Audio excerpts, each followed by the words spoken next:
Okay, let's get started. Today I will be painting this little turtle man at the bottom right of your screen. Just need to get some supplies first. I don't know why I bought this. Now, I'm sure you're noticing all of the medication bottles mixed among the paints. That's because my dealer doesn't have a return policy. Fuck! Now, when you're painting, you're going to want to make sure you got some good small brushes. Sometimes you got to shake out the extra just to get the residual out. But yeah, it's time to get classy and get painting. Now, what I'm dipping in this water is a paper towel. It's going to be used for my wet palette. It is something I use to thin out my acrylic paints because I would rather not have to pay for a tiny jar for $8. I'd rather pay $1 for a larger vessel of paint. And using this, I can put the paints on and spread them thin so I don't have a thick layer that obscures any of the really nice detail on this figure. Now for the Turtle Man, how could I not go with the classic Bowser colors? Only problem is Bowser has hair and this guy is very bald. So I will just be painting his clothing with the reds. Now when you're starting out painting, you don't even really need a super tiny brush. Just get any old, I don't really know sizes when it comes to brushes, but you don't need the tiniest of brushes when you're starting out. You just gotta get it soaked in the paint and just start going to town on the figure.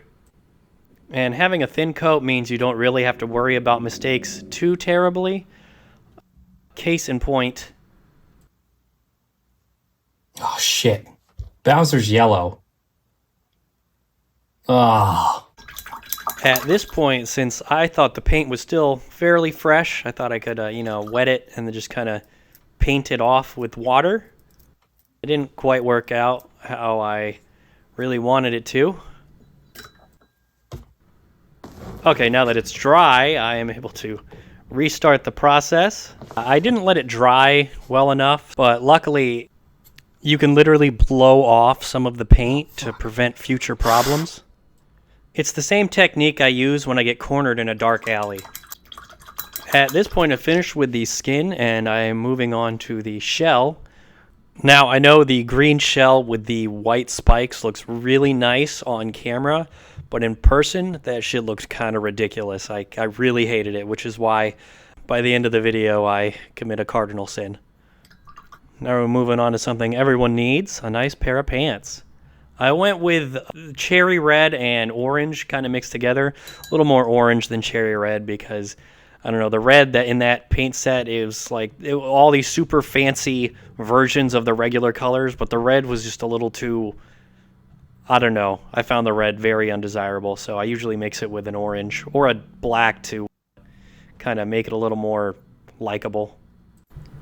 Look at this stupid bastard. He got the wrong greens. What an idiot. How do you pick the wrong green? That's right. Cleanse your sins. Honestly, mini painting, it's a lot like a coloring book at maximum level, because all you have to do is get the paint where it's supposed to go, and mistakes are way easier to fix. Now here comes my favorite part. Painting metal. My wet palette's a little crowded, so I'm just going to flip that over. A lot of little figures, especially if you're working with anything Dungeons & Dragons related, always going to have some kind of chain, some kind of piece of armor. If you don't feel like painting leather with brown, you can paint it with metal and it still looks the same. At this point, I got tired of looking at that shell and I was like, you know what?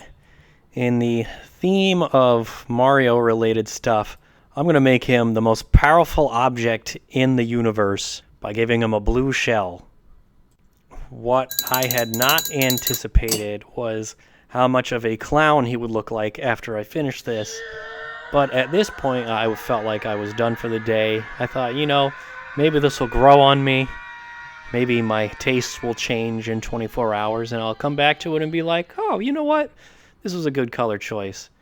Except it wasn't, so the next day I decided to immediately color the shell green to match the top of his head and just kind of bring it all together. And with the very slight blue showing under the green layer, it actually turned out better than I thought it would. And now we come to the white stuff. I always make sure to put my white stuff in a bowl, even when I'm not painting figures. If you don't coat your figures in a layer of varnish, that paint will come right off. I like to put a nice glaze on all my figures, even the ones I don't paint.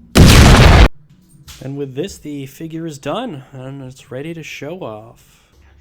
They say a regular layer of varnish takes 24 hours to dry, but I didn't feel like waiting that long, so here it is now. Really 67. It's not even 48, because after between 48 and 67, Jordan was in charge of the West Bank and Egypt was in charge of the Gaza Strip, and at no point did either of those powers say, hey, maybe we ought to have